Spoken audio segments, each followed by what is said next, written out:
There's one over there, and I thought there was one behind.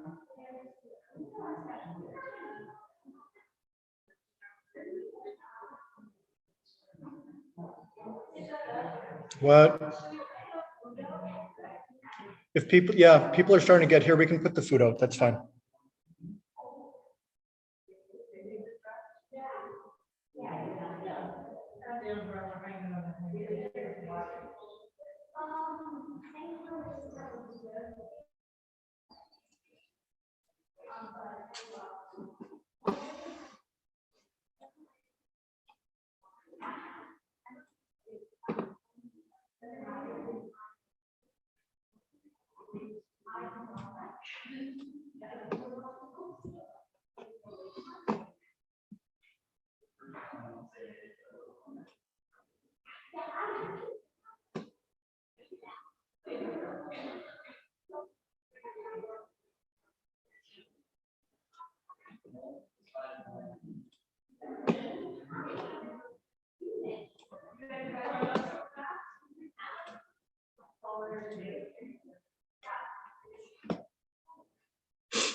I noticed some pictures.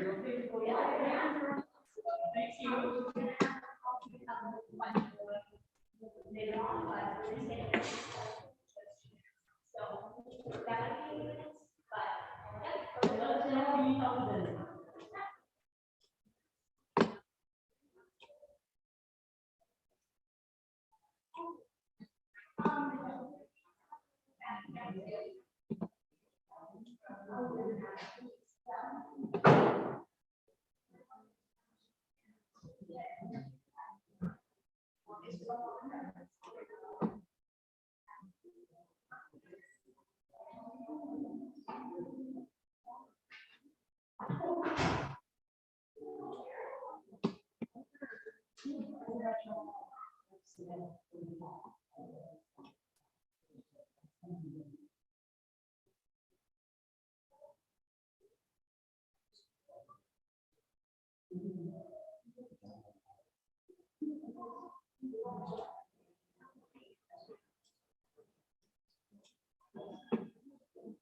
Okay, well, there's a microphone.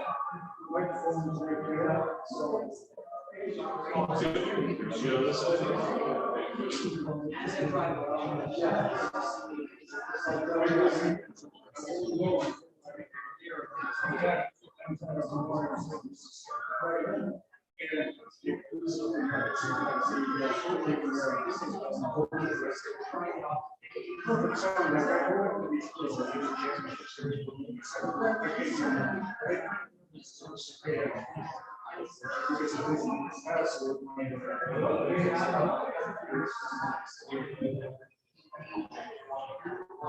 I've been here before. I was here once working on it for a while.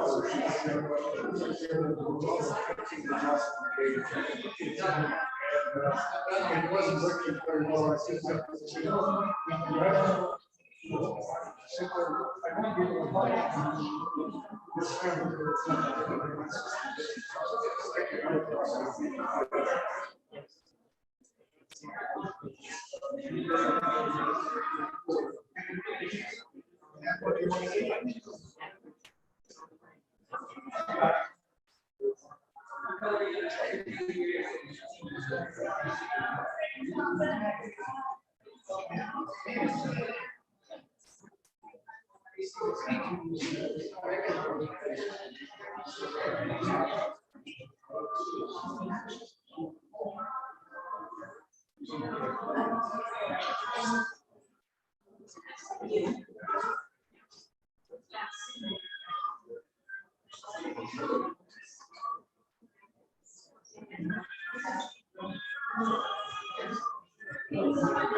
Hello, everyone.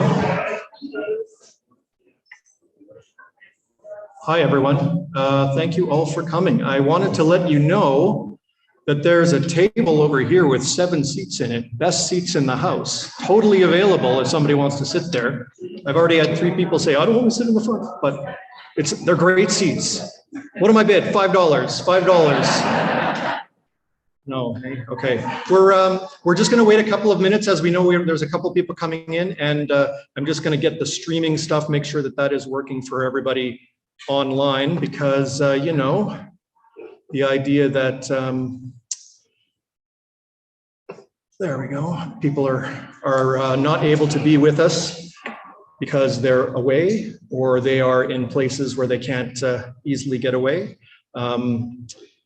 We've got folks from all over the place that are joining us here today. So we'll be starting in just a couple of minutes. For those of you that got here early, the guest book came out. So before you leave, please make sure you sign in the guest book, just so we have your signature so I can match it up with your Facebook profile and steal your identities.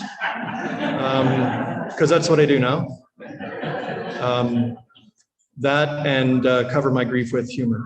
Bad humor. So yeah, we'll get started in just a couple of minutes and talk amongst yourselves.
Hello, folks.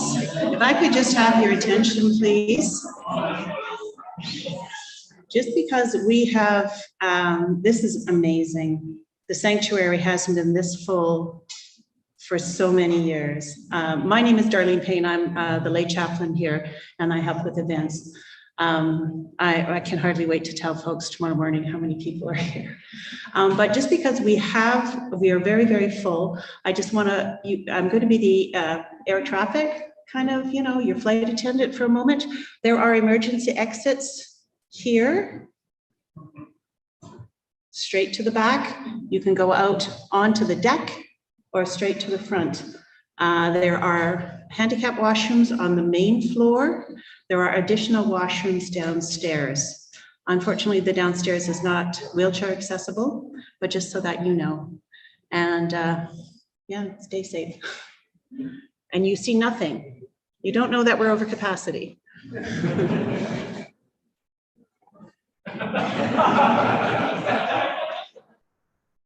This is not for insurance purposes.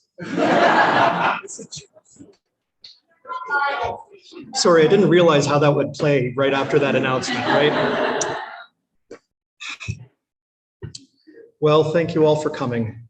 My name is Scott, and I was lucky enough to be Jocelyn's partner for close to a quarter century. Well, yeah, 15 years married and another 8 or so, 8.5 before that. And we're here to celebrate her life. And so thank you all for coming. She would be so thrilled that we went over capacity today. You're all here because you know Jocelyn, and she would be just rolling laughing at this point. Just so thrilled to see all of you. So thank you very much. We have a few people, so we're not doing a service today. We're basically doing people doing remembrances and discussions of Jocelyn, and then there'll be the video tribute, with pictures. So you get to see all sorts of embarrassing baby pictures. Stay around for that. But we'll also throw the mic open, so if anybody does want to stand up and say something, you're more than welcome. I contacted a few of Jocelyn's friends, but in the madness of the last several months, I'm sure that there are many people here who are very close to Jocelyn who have things to share that I just wasn't able to get a hold of. So you're all welcome to do that. So Jocelyn, of course, was known for her laugh.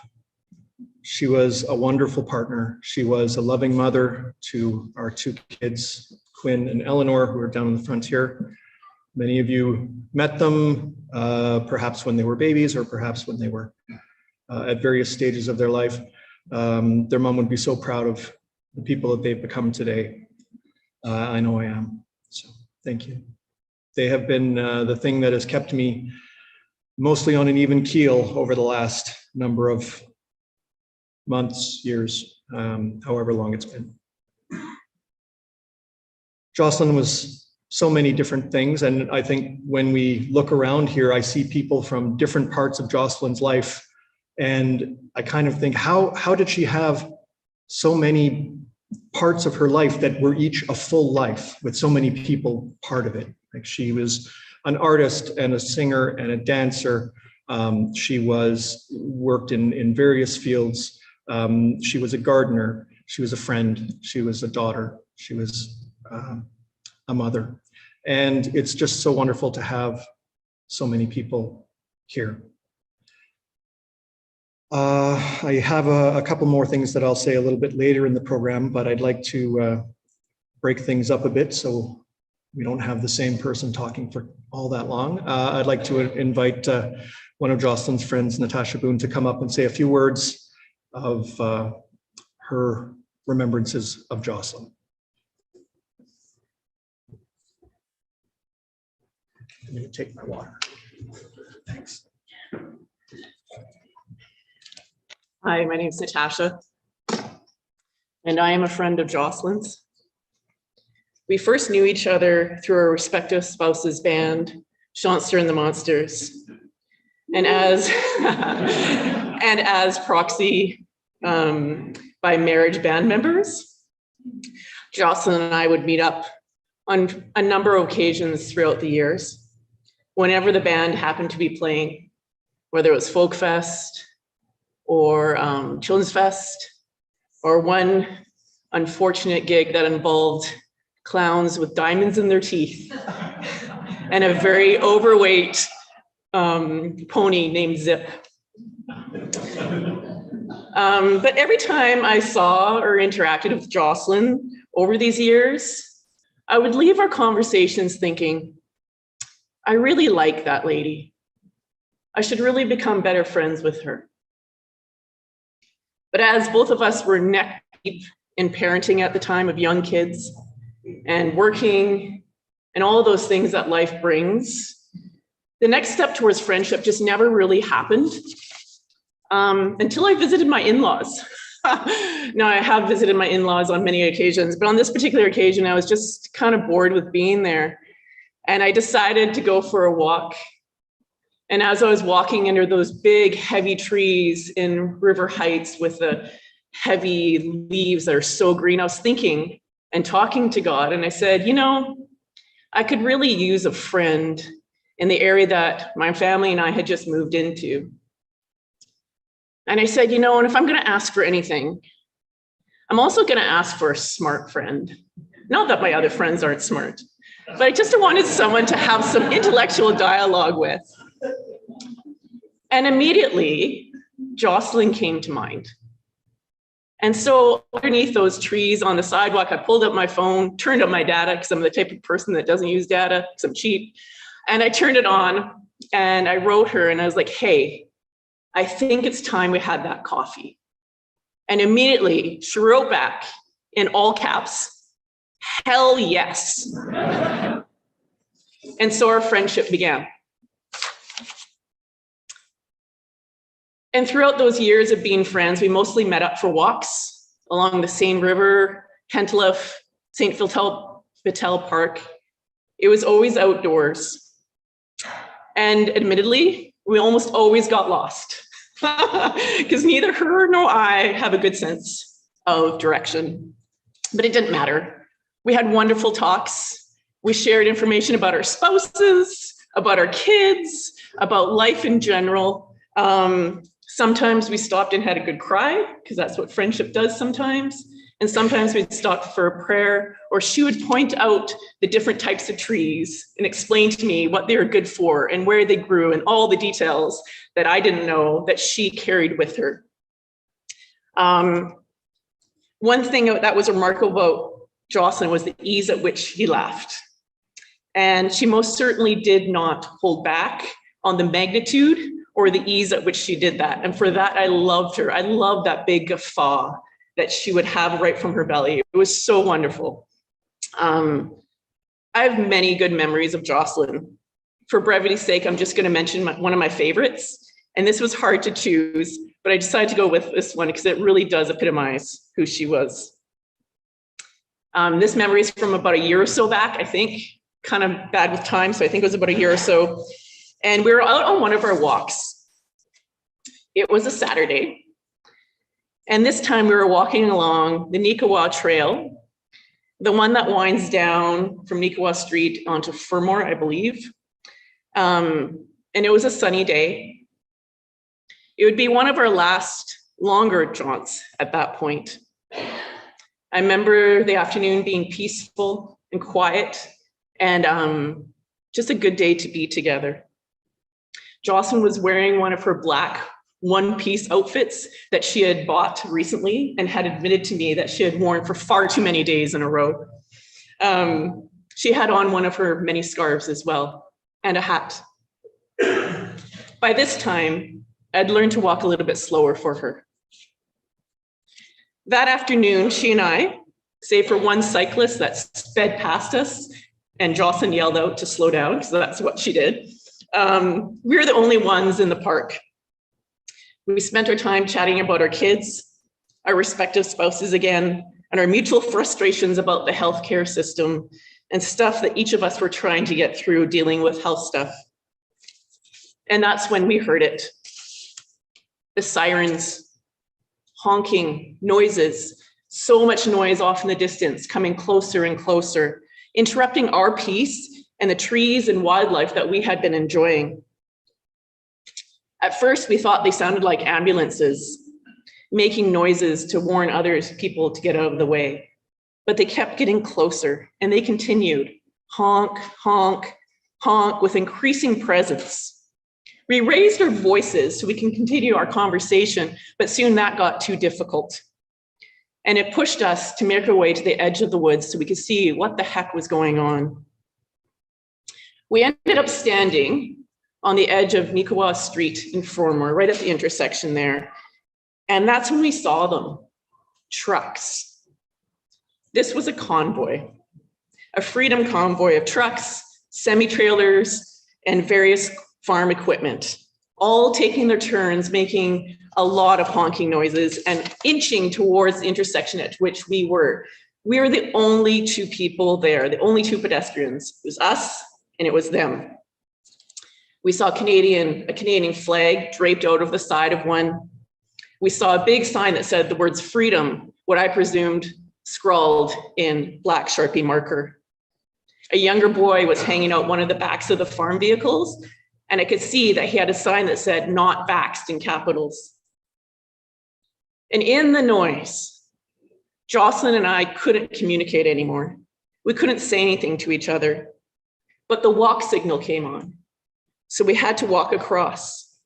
And as we stepped into the intersection, I remember the sensation of all the noises of the honks kind of hitting me sideways. And I turned back to look at Jocelyn, and her face displayed the same sort of anger and frustration that I felt. It's like we kind of knew. And I could see mirrored what I felt inside.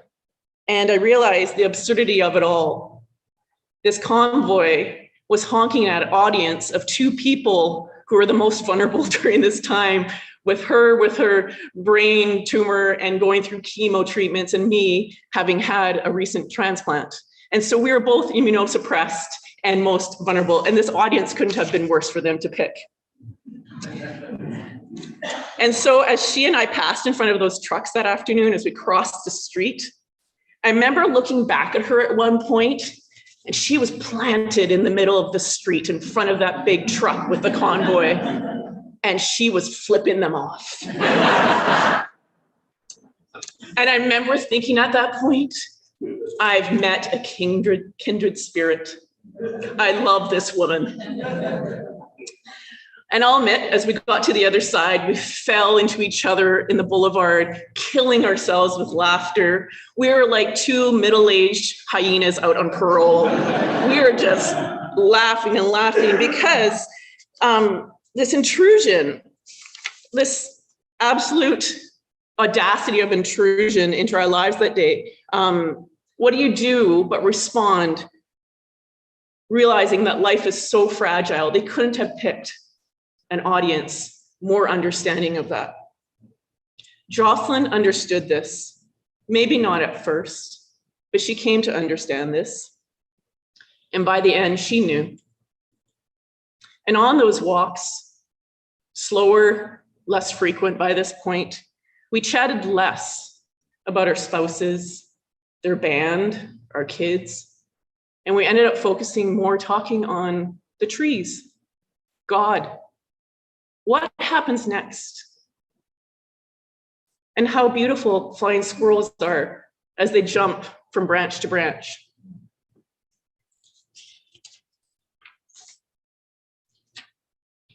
I miss Jocelyn terribly.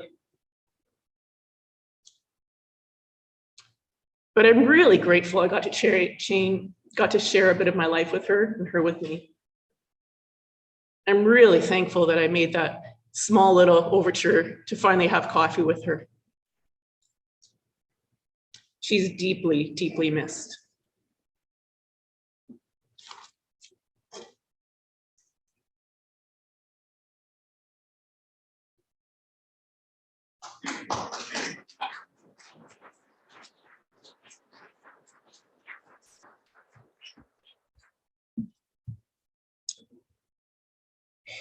Yeah, that's Jocelyn. That's for sure. Natasha was one of Jocelyn's newer friends, cosmically speaking, I guess. And now we're going to hear from one of her slightly, I won't say older friend because that comes out the wrong way, but Karen has known Jocelyn for a very long time. So Karen, why don't you come on up to the side?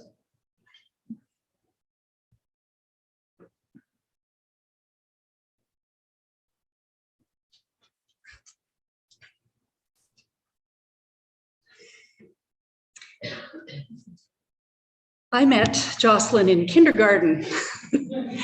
I don't know for sure if she was the very first school friend that I made in the class, but all these years later, that's exactly how it feels. Because Jocelyn is the one that I remember being there from the first. I mean, how could you forget? And I recall on that first day of school being a bit on the timid side, not exactly shy, but wary of new situations. Jocelyn, on the other hand, was in her element. Back in kindergarten, she wanted to be a teacher. So that first day of school was no problem. And as for what to do when we were sent outside to play, she wasn't wondering, like me, what was allowed or what was expected in this strange new place. Nope. We would go over there by the fence and sing, loud and proud. And so we did. And I didn't know all the words, but that was no problem either. Jocelyn taught me. And she encouraged me to raise my voice and sing out. That's how I remember the beginning of our friendship. And we kept on singing together in school choirs, in high school productions, in the Winnipeg Girls Choir, even some pop-up choral events in our more recent years. And in addition to music, we shared a lifelong journey of creativity, of ideas, spiritual quests, and ourselves. Jocelyn was a feeling person, and she often led with her heart. She had a way of entering your own feelings with you. I remember coloring a picture for her in grade 1. I wanted to give it to her as a gift, not to impress her, not to win her approval, but because I knew Jocelyn would share my own excitement at having created this piece of art. As my friend, sometimes I think she felt my feelings even more strongly than I did myself. If something good happened to me, she was over the moon. If I came to her complaining about some sort of injustice, she was outraged. If I told her about something funny that had happened, she laughed louder about it than I ever had. But because of that, my own experiences became richer. Much of our friendship was a heart-to-heart relationship. And for that, I'm so thankful. Jocelyn shared so much of herself in community, in Ukrainian dance, in art classes and workshops, in art shows, in poetry readings. So it's fair to think of Jocelyn as an extrovert. And yes, absolutely.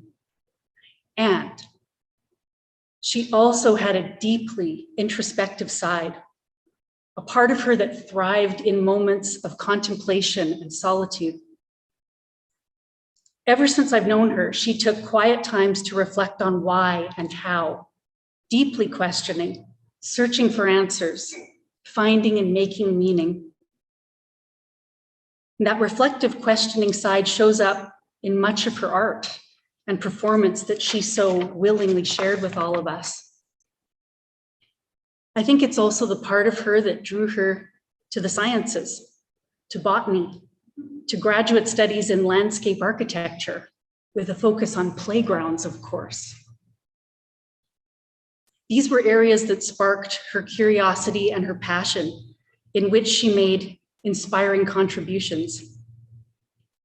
From her student days, I think of just fascinating projects that she got involved with, like fieldwork in the Rocky Mountains, studying the mistletoe plant. And as a master's student, earning a Favretti Fellowship and going to the state of Virginia to study a historically significant garden.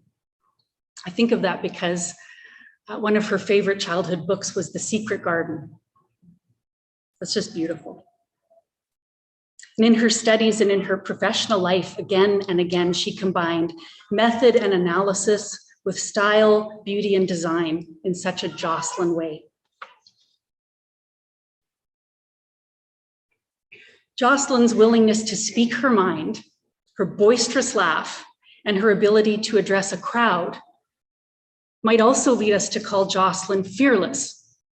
Yes, absolutely. I've used the word myself to describe her many times. But of course she had fears and doubts. And I've been thinking lately that her gift may not be the absence of fears, but the gift of doing it anyway. And this makes me think of last summer when her artistic work was accepted to Jerry Fest, an arts festival held at the St. Norbert Arts Center. Jocelyn displayed a series of moving mixed media pieces, along with several poems. Now, there was an opportunity for the artists to go up on the outdoor stage and address the audience. Jocelyn took the microphone and began to read some of her deeply personal poems.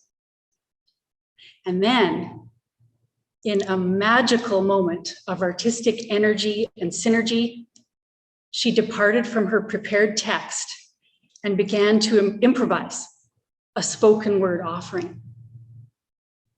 It was so powerful, it inspired the musicians who were on stage to add a spontaneous layer of music behind her words. Soon there was a harmony of word and music and song ringing out over the festival grounds. It was Jocelyn's art, alive and in the moment, personal and communal. It was awesome to witness. And it may have looked fearless, but I think this was a woman who could reach deep into herself and offer what she found there, no matter the fears. She did it anyway. What a gift. I think it's something for all of us to remember and be inspired by the next time we're afraid to speak up or speak out, or to share what we've made, or laugh as loudly as our souls want to. Maybe we'll do it anyway. I miss you, Jocelyn. We all miss you. But we see you in all the colors of the world, all of them. The bold reds, blues, and yellows of your vibrant, whirling Ukrainian Zabava spirit, and the soft, subtle pinks and grays, lilacs and blues you blended in your watercolors. We hear your laugh and your voice and your poetry and your music And most especially, we feel you and hold you in our hearts. Until we meet again, my dear friend.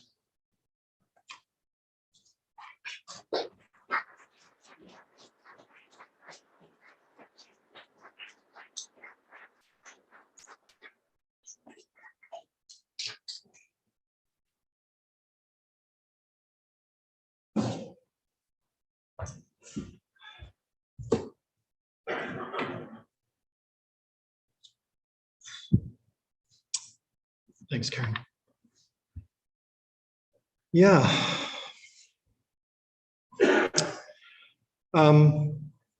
We have another couple of folks to speak, and in true Scott fashion, I'm not sure that I completely remember everyone that I've asked to speak.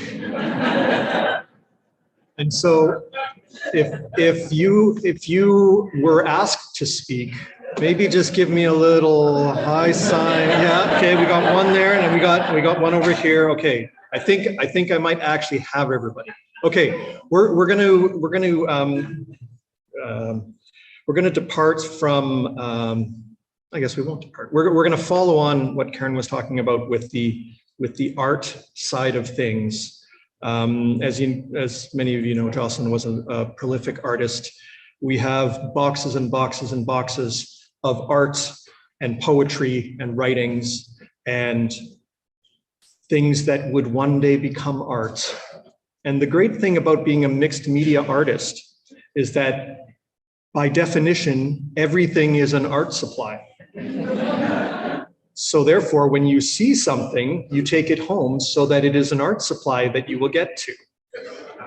And I now have, well, you've seen those pictures of, you know, the boxes in Trump's bathroom. We kind of, I mean, we kind of have that kind of situation going on with these art supplies. Now, we are going to find good homes for them. If there are those of you that are artists, please contact me. And if you need some stuff, we almost certainly have it, and you are welcome to it. And we will visit Art City, for example, and other places like that. But the reason I haven't done anything with it yet is that she saw such potential in all of these things, and she had such hope to be able to take this piece of broken glass that she found 4 years ago and marry it with a piece of limestone that had a screw in it that we moved to 4 different residences. It's in the garage now because it holds the door open, but it was going to be a part of a something, and she didn't get to create that something or many of the other somethings that she had planned for. And that is sad. But she did do a lot of art, and we do have the plan that her art and her works, her writings will be published at some point. I just can't right now, though. So until that day, they will remain piled up in the boxes, but they will see the light of day. To tell us a little bit more about Jocelyn from her art friend's point of view, I'd like to call on Stephanie. Where is Stephanie? Stephanie? There you are. Excellent. Thanks for coming up.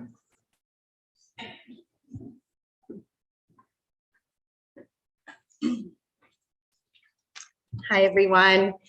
I am more of a craft person than an artist like Jocelyn was. But I'll go back a little bit. So I had known about Jocelyn for many years before I really knew her. Through the Manitoba Museum, I knew Joss was Scott's partner and that she had 2 adorable kiddos. So the years went by and we were all busy. And then Jocelyn and I bumped into each other at various art events through the city. And it wasn't until our mutual friend, Sherry Turner, and Sherry is probably watching us from Halifax right now. She couldn't be here today. And she thought, oh, the three of us should probably get together and do some things. So I said, sure.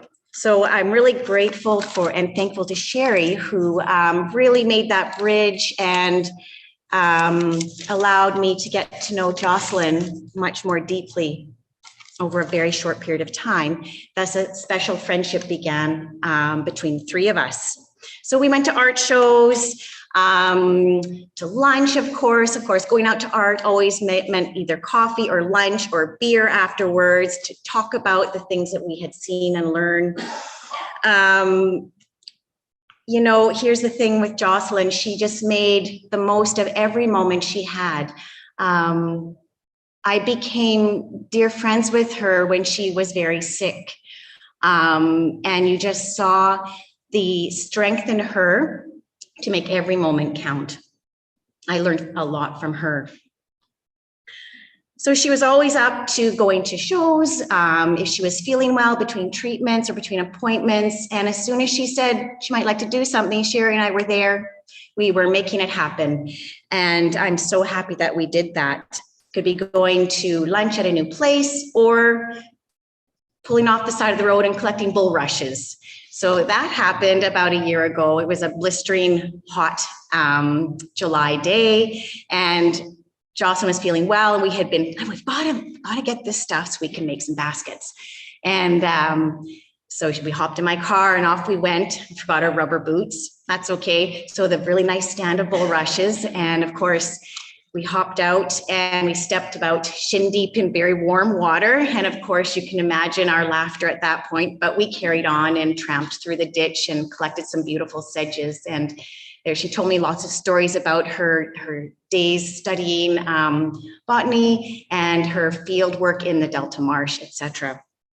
So of course, that blistering hot day, it also involved a hike up a hill and then ended up with ice cream in Lockport.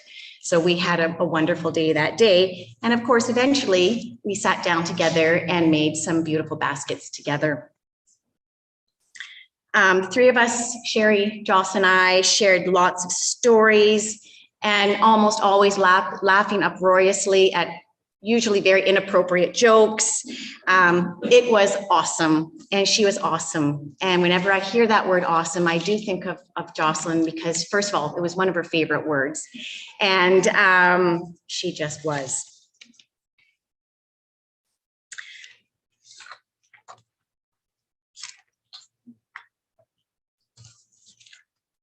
So the thing that Jocelyn and I and Sherry did together, we made baskets, and I'll always cherish a couple of afternoons spent in Jocelyn and Scott's backyard, weaving with Ellie and Jocelyn, and Scott and Quinn would come and check in on our progress and bring us treats. We listened to music and shared many stories together. It was great. And I think that what I would like to leave you with is a poem that she wrote for us, for me, I guess, for us. It followed one of our basket making sessions in Sherry's backyard. Of course, we were outside and then the skies opened up and it poured rain. So we had to rush into the sunroom and we carried on from there. But later that day, we were texting each other. And a technique in basketry, when you connect the rim and the handle, you make a God's eye. It's a 4-point lashing. Perhaps if you went to camp with 2 popsicle sticks crossing, you would weave the yarn around to connect them together. It is called a God's eye. So we were talking about baskets and life and history, and then Jocelyn wrote a haiku. So I would like to leave you with this haiku that she wrote for us. And here she is. So after the rain falls, we make baskets, warp and weft, God's eye watching us. So that was a gift from Jocelyn. And her friendship is such a treasured gift for me that I will carry with me forever. Now, I was mentioning the third person, Sherry, who couldn't be here today, but she did give me her words to share with you. And she wrote a letter to Jocelyn, which I would love to read to you. Go.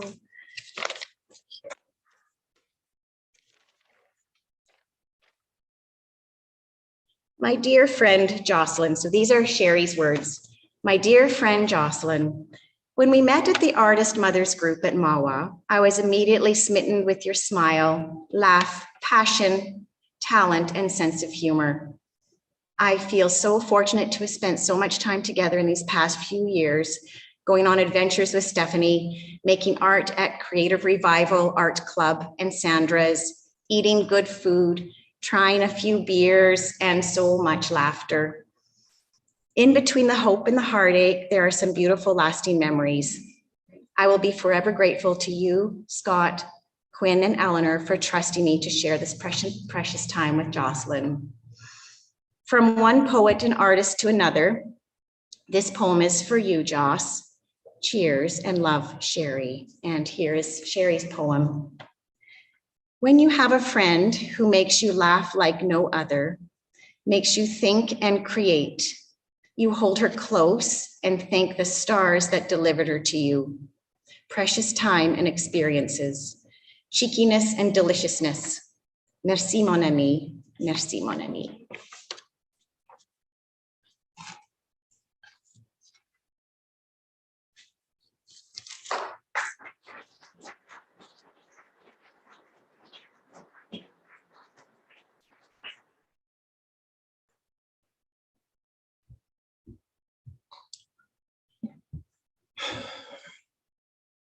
Jocelyn made friends easily, and not just friends as in always chatting with the clerk at the grocery store or the bus driver or literally anyone walking down the street. Life was a conversation for her and she lived it to the fullest. But every time she would go to a new location, a new job, she would find some close friends, and those friends wouldn't disappear when she went to work somewhere else. You know, you have your school friends that you don't see after school or whatever. This wasn't like that. Jocelyn made friends and kept them for life. And it was really a gift for us to get to meet so many amazing people that Jocelyn would meet and make friends with and bring home and become part of our family. And so now I'd like to call up Heather Barkman to come and share some words from Jocelyn. Did I ask anyone else? Put up your hand, let me know. No? Okay. Thanks, Heather.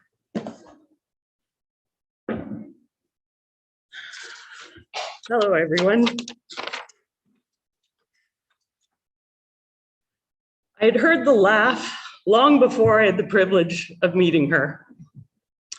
It was in the most unlikely of places.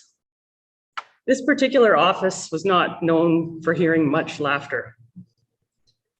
I found myself taking the long way to the coffee station to investigate, spotting her in the corner office with the door ajar, and miraculously, she had the boss laughing too. I noticed the portfolio with intrigue, but little did I know the impact this woman would have on me.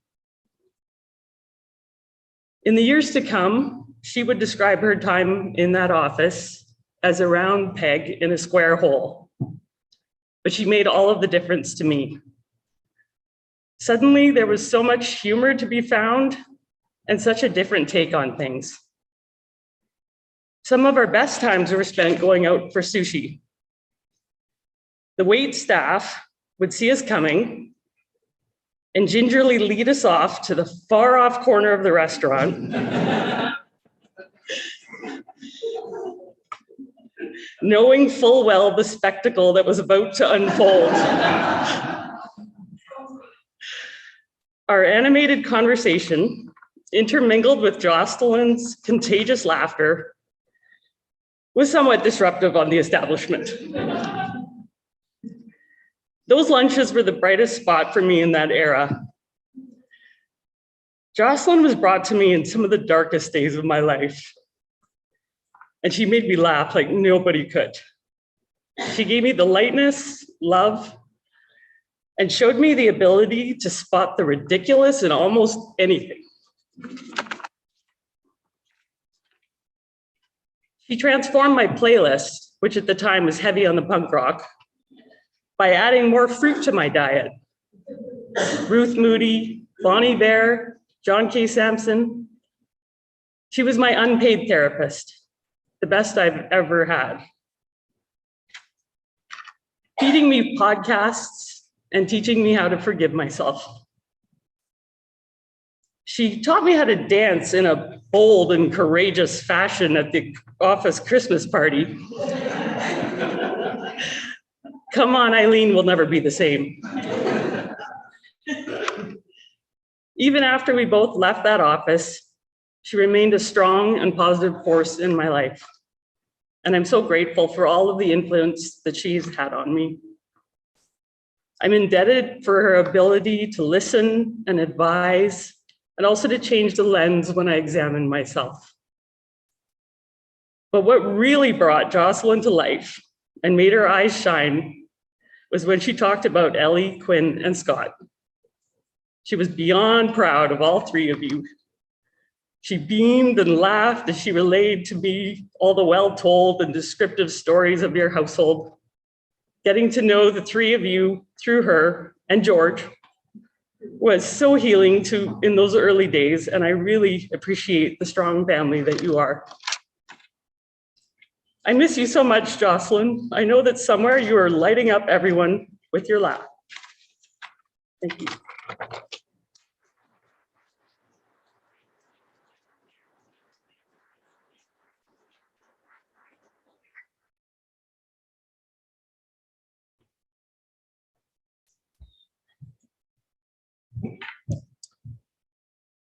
And thank you for only talking about the positive things that she shared with you about the family. We all know that. Okay, we have time now for anyone else that would like to speak. I know that Quinn would like to come up. And then Liz, you'd like to come up?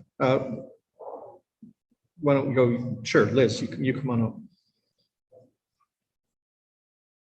There's a.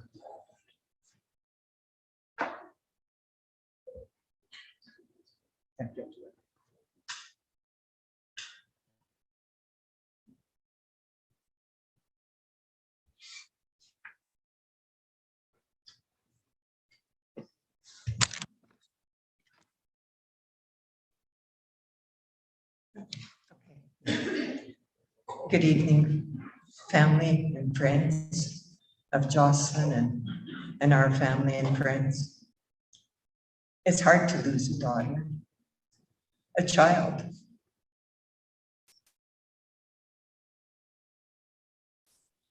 And today I hear the wonderful stories of Jocelyn.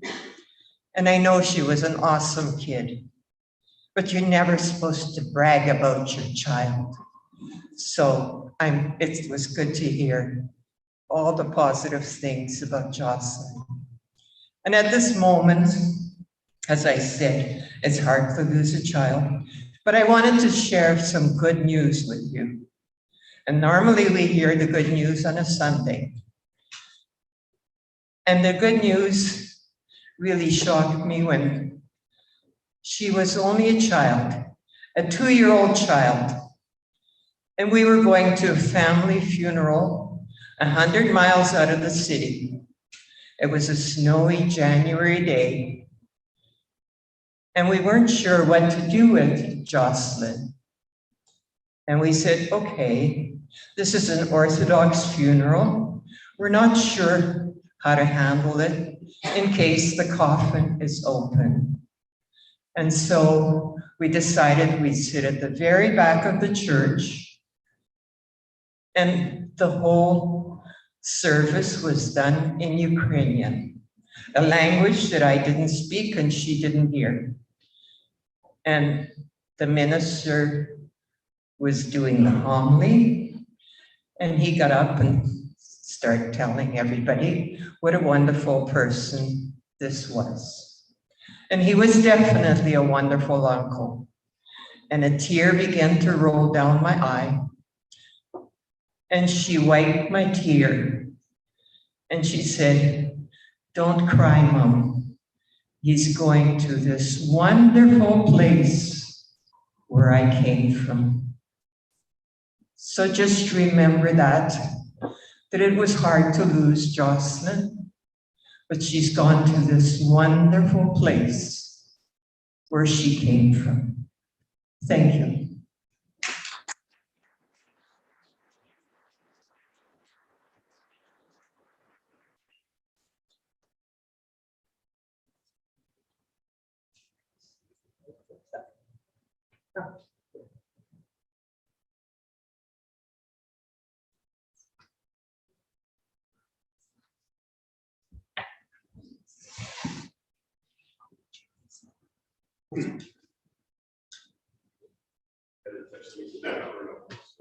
Oh, okay.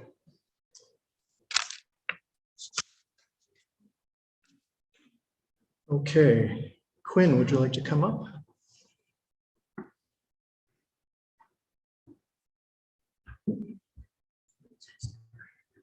I'm sorry if I'm a bit bad at this. Last time I did public speaking was for probably the 7th grade winter concert solo I had in my choir class.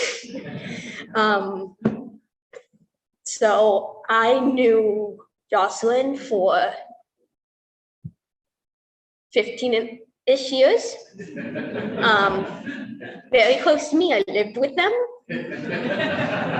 Loved them as if they were my own mother. And though we didn't always get along, it wasn't really because of, I thought we were always too different, but as I've gotten older, I realized we were basically the same person. I always thought I took more after Dad, but I think you can agree with me here that we are very like-minded in our personalities.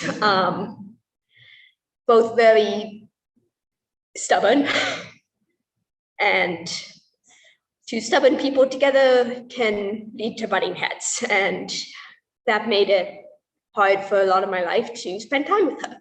And I really feel bad about that because of how wonderful of a person she was.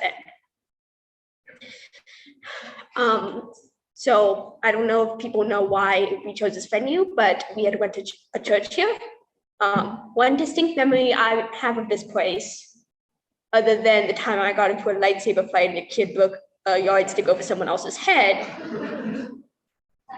this one's more important, was my mom standing right where my dad is. They were doing a thanks thing, and it was near my birthday. I don't know if it was on my birthday or similar, but it was my mom saying how she was thankful for me and my sister Eleanor, and talking about us and how she was thankful. And I came in here when we were preparing, and I had completely forgotten about that memory until today. And it hit me like a truck the moment I saw this room. And I just realized in the moment how much she cared about me and how much she cared about Ellie and Scott and everyone here. She cared about all of you so much. And although I may not recognize about half of you, I'm sorry, I also do not recognize other people. I also will not recognize some of the closest friends of my family without my glasses on, so do not take offense, please. And whoever that is knows exactly what you know exactly what you're talking about. I'm staring right at them. But I have lots of funny stories of my mom. Like the time, I think I would have been about 10, where she made me, well, she let me watch a puppet show of some sort that I probably should not have watched. It said we stopped it very soon into it, but 18 plus, and I remember there was some swearing and some puppet violence, puppet gore. I don't think Dad actually knows about the story, so. But speaking of which, my mom pulled me aside and was like, "Don't tell Dad about this, okay?" Other stories of at the same concert as the clowns with the diamonds and the fat pony. I also got hypothermia at that. That was a weird concert. But at that same one, Mom started the running joke of chicken. And she just yelled that out for some reason, and that stayed in the family. We have so many of those that Mom started from a random conversation that we just repeat on the daily almost. I have way too many chicken-related things on here. That's weird. But another funny story I have of her is we both aren't very good at listening, both to each other and just in general. I've had a time where she misheard Charles Dickens, the author, as Star Wars chickens. And she was extremely confused as to what I was talking about. I don't even remember what I was talking about, but it's still similar. As probably a lot of you know, my name wasn't originally Quinn. I went by something else. And when I came out to my parents, I was like, I'm thinking of using the name Quinn. I'm not sure though. And then the next day, my mom came to me and I was like, I've been calling you Quinn in my head all day and it's perfect for you. I love it. And from that day on, they did not mess up my name again. Even when they couldn't, like they had trouble a lot with words because of the brain cancer, they never called me by the wrong name. Okay, correction. They never called me by the old name. I got called by everyone else's name. But that doesn't count. One of my last good memories with her was singing. She was at this point usually in bed and we put on some music for her. She wasn't really talking as much. And I just started singing to her out of the blue. I remember the strange thing is one of my oldest memories was family music nights where Mom would sing and play the piano and Dad would play the guitar and me and Elle would, I don't know what we'd do. I can't call it singing. But it sticks together most of it. Yeah, most of it. Yeah, that's kind of what I'm going for. But I was singing some of her favorite songs and she started to sing along. And I was surprised because I hadn't heard her talk in a few days. I didn't think she could at that point. And that's like one of my best memories of her towards the end. But I don't know if that was the final thing she said to me, but that was the final moment expressed verbally. But the final moment we had together, we had this tradition at concerts and such. I have some sensory issues and my mom would slow blink like a cat to say, I love you. And we do this to each other at concerts, just a slow blink like that to say, I love you. And by the time she was not able to talk anymore, I was saying, I remembered that and said to myself, and then I did it to her. And she opened her eyes for a whole few seconds. You could see it was like lifting hundreds of pounds of weights to just keep those eyes open for a few seconds to blink and then close them again. And I knew she was still in there and she still loved me. So I planned all this out, but I didn't plan an end date. So yeah. Yeah.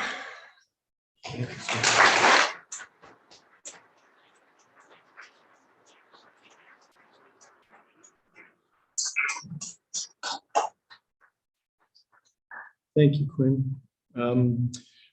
When I asked people to speak, I had asked the kids if they wanted to speak, and they both weren't sure. And I'm glad that Quinn stood up. And now Eleanor is going to come and tell us a few things.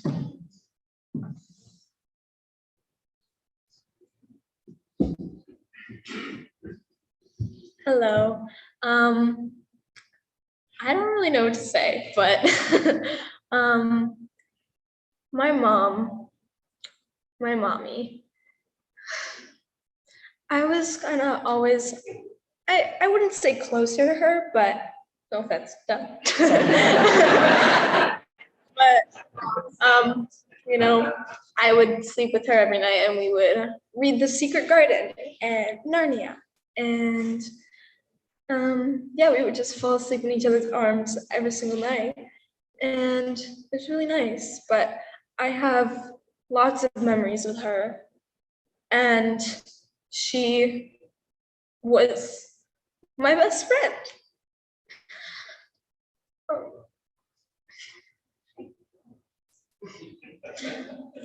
I loved her so much, and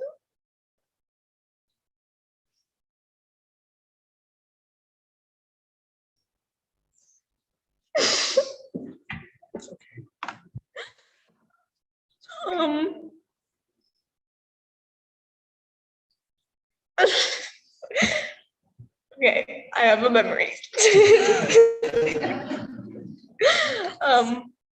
So one time, okay, well actually,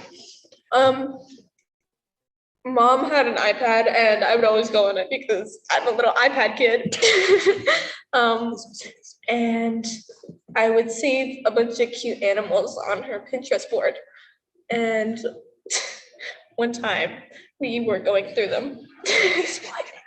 We were going through them, and we were finding all these cute animals, whatever. And then this cute baby duck, I was like, oh my God, it's so cute. She's like, that's the ugliest thing I've ever seen. Yeah. And we were just laughing so much that Quinn had to come in and ask us if we were okay because they thought we were dying. Like, and she couldn't even look at that duck anymore without like literally laughing her butt off. And I think the duck was not even that ugly, honestly. But she thought it was so ugly. And me and my mom, we used to do art with each other, lots.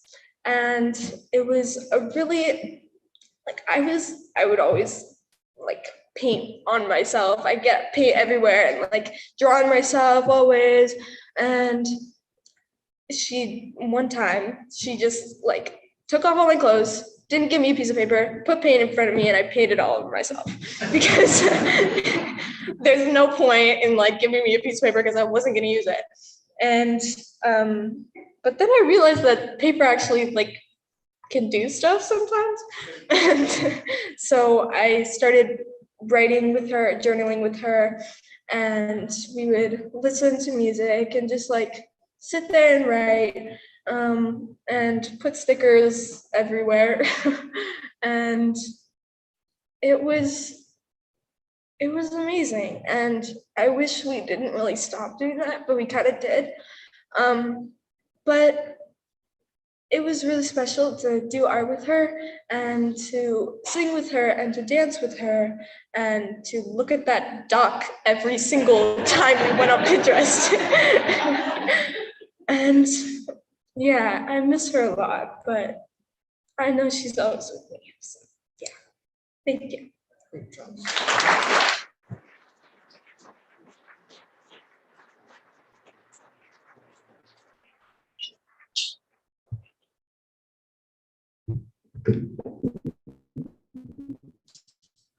That duck.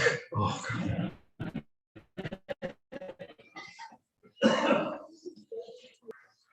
Ellie has started playing, Jocelyn and Eleanor started learning ukulele together, we now actually have a more than 1-to-1 ratio of ukuleles to humans in the house.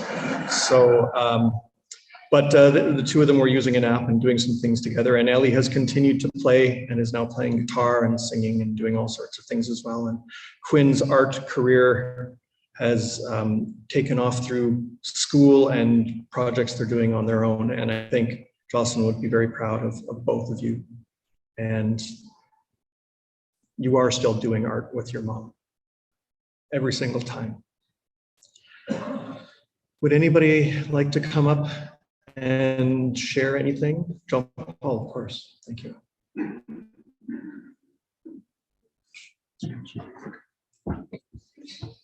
So I just want to say thank you on behalf of our family, Alfred and Liz and Chris and myself. It's nice to hear all these stories about different side of life that kind of promotes my theory that one of us was adopted. So if anybody knows the real answer, you can tell me now. But thank you everybody for coming, and enjoy the rest of the evening. Thank you.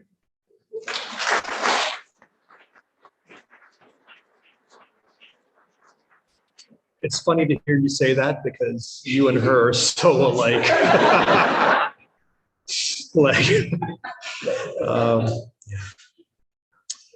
Would anybody else like to come up?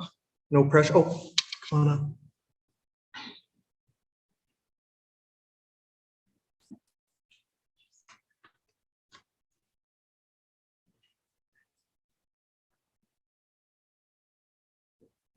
I don't know how to do any of this. Wait, I'm going to put that down a bit. Here, so I can see you guys. Can you hear me okay? Okay, thank you, Scott, for letting me come up. I'm a little nervous, but I once heard that if you imagine people with no clothes on, then you will be much more relaxed. So I can feel my heartbeat going down. I'm really only looking at my husband, Ed, right now.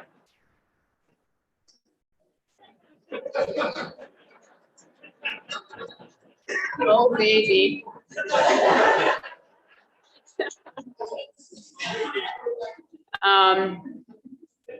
I met her when I was with cancer care, and we were taking a course together, actually. It was one that would help you through some of the difficult times that you were going through. And often there was a lot of conversation. It was a Zoom course. And there was a lot of conversation during the course.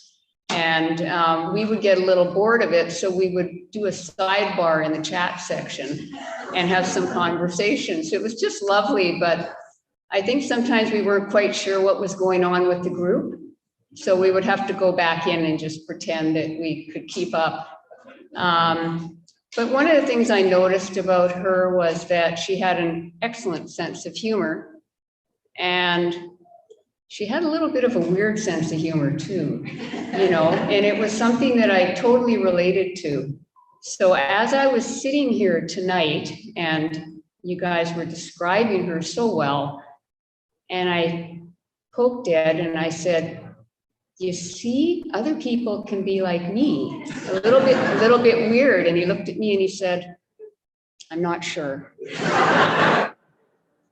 But I want to thank Josh very much for making me feel much more normal. And we had a lot of laughs together, and it was a short time. It was just an 8-week sort of thing, but she was lovely. And though she will be missed, I think she certainly will be remembered.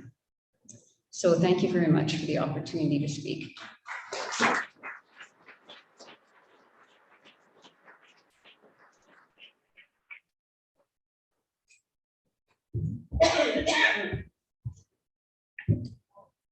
Anyone else?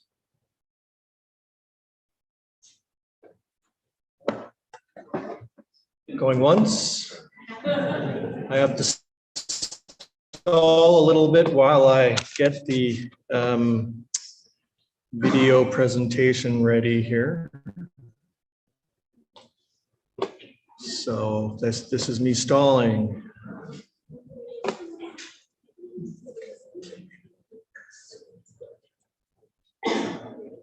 Okay, so we're going to end the formal part of the evening with just the, the standard bunch of pictures with music.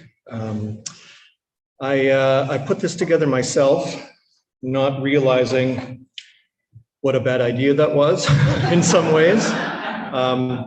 Partly because, I really needed another deadline, but also partly because I put it off thinking it would be very difficult.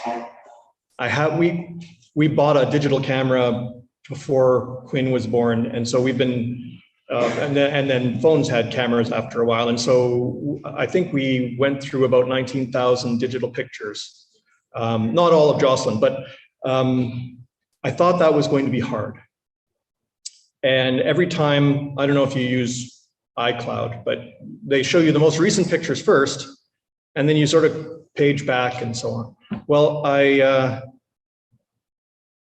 couldn't get very far because I was starting off with the most recent pictures where things were hard, and the pictures that we were taking were not evoking happy memories necessarily. And then finally, I can't even remember who, somebody on Facebook, I whine a lot on Facebook, right? So people always pop in little things and say, oh, you should try this. And sometimes that's very helpful. Other times it's like, well, thanks, Captain Obvious. I know that, but still, in this case, it was very, very helpful. And I went back a couple of years and I started from there. And I banged through about 15,000 photos in a day, just zooming through all of them. And I didn't do all the work, but it was just so lovely to look back on the happy times and all of the joy and wonderful times that Jocelyn brought to our family and to everyone. So I am going to make you watch all 15,000 pictures.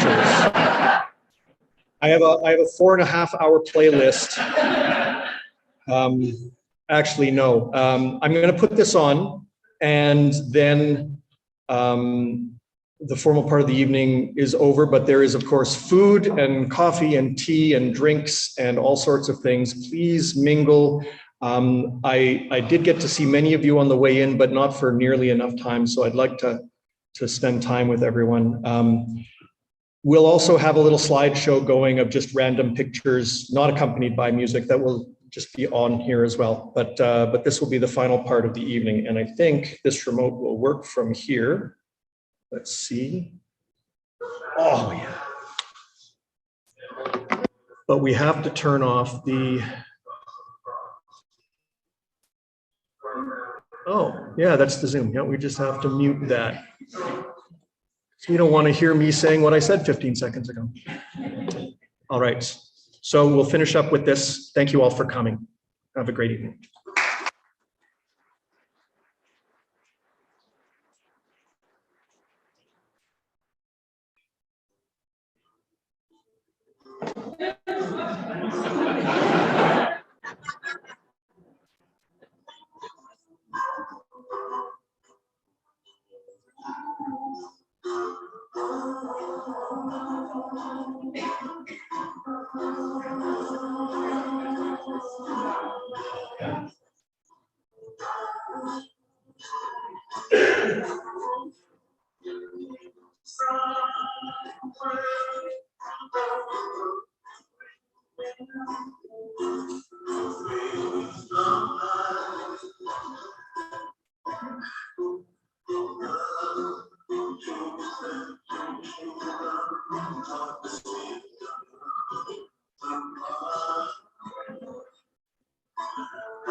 So pleased.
Let's smile, hey? Thank you all. Let's grab some snacks and chat. And I hope to spend time with all of you again, not at the next funeral, but before then. Let's make that call. It's time to have that coffee. Thank you.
I just wanted to let folks know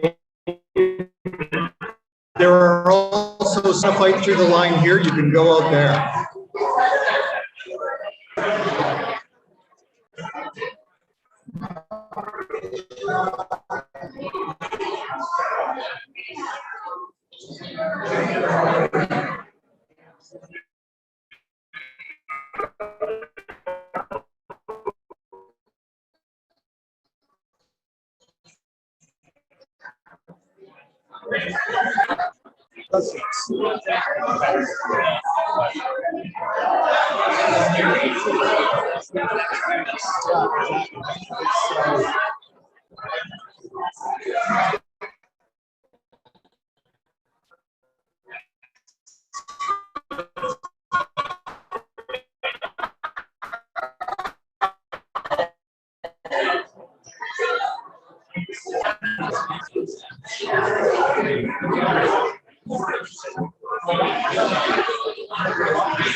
I think I saw it there.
you know, stuff like that. Never really find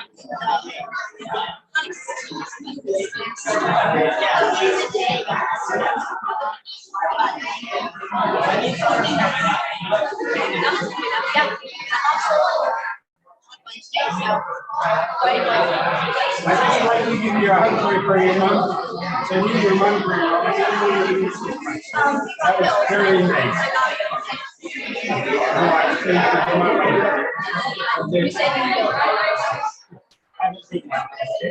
That was very nice.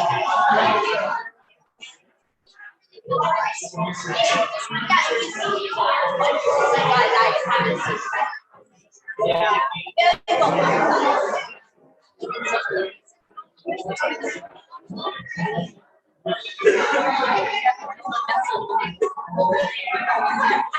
I'm just not joking.